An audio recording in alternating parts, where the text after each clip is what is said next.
The majority of the 2022 grid is now set, with a few big moves, most notably George Russell to Mercedes, Valtteri Bottas to Alfa Romeo, and Alex Albon to Williams. With all those stories now closed, all the talk will be around the second Alfa Romeo seat alongside Valtteri Bottas. I'm your host Upshift, and welcome to the On the Overtake channel.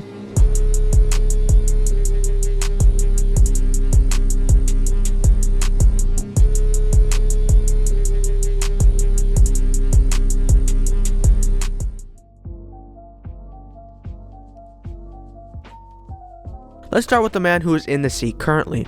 Antonio Giovinazzi joined what was then the Sauber team in 2017, replacing Pascal Wehrlein for a couple of races. In 2018, he couldn't find a seat, with Charles Leclerc being the one that Sauber wanted the most. In 2019, Sauber would rebrand as Alfa Romeo Sauber Racing, and bring in Kimi Räikkönen and also give Giovinazzi his first full F1 season. His first year, he was blown out of the water by Kimi, with Antonio finishing with 14 points compared to Kimi's 43. For 2020, Gio would again be beaten by Kimi.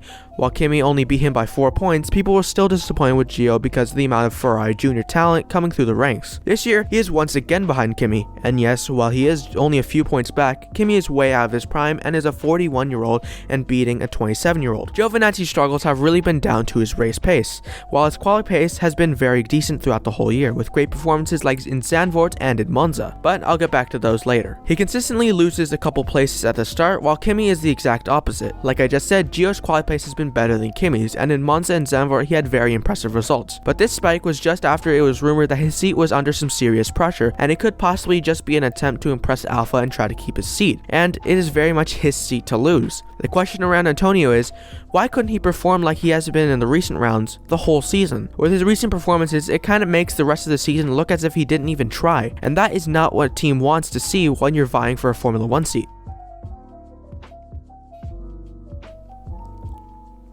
Nyck de Vries has been rumored around a few seats this year, and most prominently the Williams and Alfa Romeo seats. Alex Albon took the Williams seat for 2022, so the only option for him to get into F1 was Alfa. De Vries is a great prospect for Alfa and has definitely been the fan favorite for the seat. What really gave de Vries a push for an F1 seat was his recent Formula E campaign, where he ended up winning the driver's title with Mercedes. De Vries is also a Formula 2 champion in 2019 and is definitely one of the best free agents out there. But unfortunately, it seems like he is being forced out of contention for the seat, with his options starting to close. De Vries is 26 and is close to turning 27, which is decently old for a rookie to enter Formula 1. Another reason is unfortunately down to money. While de Vries does have some decent backing behind him, other contenders for the seat are offering way more than him, and it might simply not be enough for him to get the seat.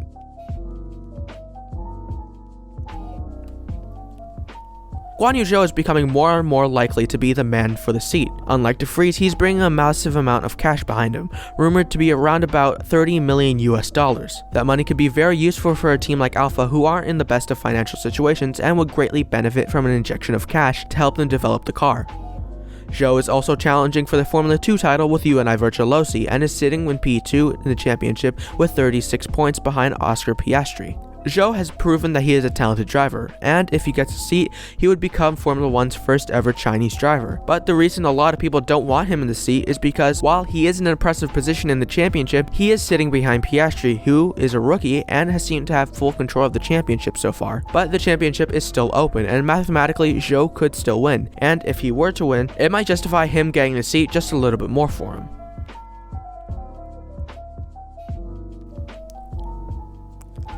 Like I just said, Oscar Piastri is currently leading the Formula 2 championship ahead of Guan Yu Zhou. While leading the championship is impressive in itself, what makes it more impressive is the fact that Piastri is a rookie. In 2020, Piastri won the Formula 3 title, and now in 2020, it looks more and more likely that he will also take the Formula 2 title. The Aussie is currently with the Alpine Academy, which at the current moment isn't that great. If he does win the title and isn't able to get the Alfa seat, Piastri will be out of a seat altogether and will have to look elsewhere for a seat. While he, like de Vries, has a decent amount of backing towards him, it is nowhere near Zhou's massive $30 million, so it does seem Piastri's F1 dream will have to be put on hold until 2023.